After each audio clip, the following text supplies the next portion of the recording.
श्री स्वामी समर्थ. एकदा श्रीकृष्णाच्या मनात आले, सुदर्शन म्हणजे चक्र आणि गरुड म्हणजे वाहन. यांना त्यांच्या शक्तीचा अहंकार झालेला आहे. त्यांना त्यांची चूक समजवण्यासाठी त्यांनी एक युक्ती केली. गरुडाला सांगितले की जा, अमुक अमुक ठिकाणी अंजनी पुत्र बसलेले आहेत, त्यांना सांग मी बोलावले आहे. गरुडाने आज्ञा प्रमाणम म्हणून लगेच प्रस्थान केले आणि हनुमानाच्या समोर उभे ठाकले. श्री हनुमानाचे प्रचंड तेज पाहून त्यांचे नेत्र दिपून गेले. त्यांनी कृष्णाचा निरोप त्यांना सांगितला आणि म्हणाले की त्यांनी तुम्हाला बोलावले आहे. तेव्हा हनुमान उत्तरले, मी तर एक सामान्य राम भक्त आहे, माझ्याकडे त्यांचे असे काय काम असणार आहे. त्यांनी येण्यास नकार दिला. तेव्हा गरुडाने त्यांना दटावत म्हटले, नाही आलात तर मी तुम्हाला बंदी करून घेऊन जाईन. हे ऐकल्यावर हनुमान शांत राहिले. मनात रामाचा जप चालू होता. त्यांनी समोर बसलेल्या गरुडाला आपल्या शेपटीने विळखा घातला आणि गरुडालाच बंदी करून टाकले. काही वेळाने गरुड परतलेला नाही हे लक्षात आल्यावर कृष्णाने सुदर्शनास बोलावून सांगितले की हनुमानाकडे जा आणि त्याला सांग रामाने तुला बोलावले आहे. कृष्णाचा निरोप सांगताच हनुमान सद्गतीत झाले. प्रत्यक्ष रामाने माझी आठवण काढली आहे हे ऐकून त्यांच्या डोळ्यात अश्रू वाहू लागले.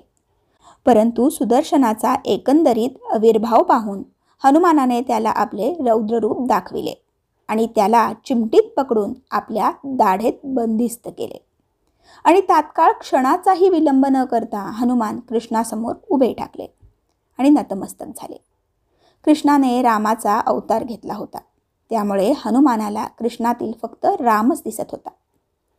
कृष्णाने त्याला आलिंगन देत म्हटले, गेल्या जन्मी मी तुझा राम असलो तरी ह्या जन्मात मी कृष्ण आहे. हनुमान भारावले आणि म्हणाले, जन्मोजन्मीचे हे आपले नाते आहे. आपण कुठल्याही रूपात आलात तरी माझी भक्ती तिळभर सुद्धा कमी होणार नाही. आपण माझी आठवण काढली यातच सर्व आले. आपल्याला शतशः प्रणाम. श्रीकृष्ण सुद्धा हनुमानाच्या भक्तीने भारावून गेले. सुदर्शन कुठे आहे हे विचारताच हनुमानाने आपल्या दाढेतून सुदर्शनाला काढून कृष्णासमोर ठेवले. कृष्णाने स्मित केले आणि सुदर्शन सुद्धा काय समजायचे ते समजले. गरुड परत आल्यावर सुदर्शनाला म्हणाले की हनुमान हा बलशाली आहे, त्याच्यापासून दूर राहा, तो कधीही इथे येऊ शकतो. हे ऐकल्यावर सुदर्शनाने हनुमान कृष्णाच्या दर्शनाला येऊन गेले सुद्धा हे सांगितले. दोघेही मनोमन वरमले. असामान्य शक्तिबळ असलेल्या हनुमानासमोर आपण किती खुजे आहोत हे समजल्यावर त्यांचा अहंकार भुईसपाट झाला. इतके बळ तेज असूनही हनुमान किती संयमित, निष्ठावान, श्रद्धावान आहेत आणि रामासमोर नतमस्तक आहेत हे पाहून आपल्यातील उणीवांची जाणीव त्यांना झाली. त्यामुळेच आपण आपल्या कुठल्याही गुणांचा अहंकार करू नये, कारण आपला बाप आपल्या आधीच त्या विधात्याने जन्माला घातलेला असतो. भक्तीचा सुद्धा अहंकार नसावा. निरपेक्ष भाव मनी ठेवून केलेली श्रद्धायुक्त सेवा फळ देतेच. आपण ज्याची भक्ती करतो त्या देवावर आपल्याला फळ कधी द्यायचे ते सर्वस्वी अवलंबून असते. त्यामुळे मी इतके करतो, असे अनुष्ठान केले, इतक्या प्रदक्षिणा घातल्या याची मोजदाद करणे भक्ताने सोडून दिले पाहिजे. आपण सेवा करत राहायची, तीही अखेरच्या श्वासापर्यंत. पुढे आपले जीवन कसे असणार आहे ते सर्वस्वी आपल्या आराध्याच्या हाती आहे. त्याच्या कामात आपण ढवळाढवळ करू नये. आपण आपले काम करावे, त्याला त्याचे करू द्यावे. कलियुगात राहू केतू यांनी जग जवळ आणले आहे. तंत्रज्ञानाने इतकी प्रगती केली आहे, पण माणसाला त्याचा अहंकार झालेला आहे.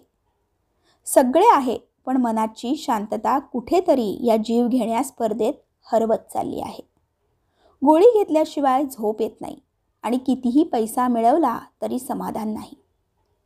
जीव घेण्या स्पर्धेत आपण अनेकदा आपले कुलाचार, धर्म, रूढी परंपरा विसरून जातो, किंबहुना त्यांना दुय्यम समजतो. वेळ नाही ही सबब आहे ती बाजूला ठेवून आपल्या पुढील पिढीलाही हा वारसा देणे हे आपले कर्तव्य आहे.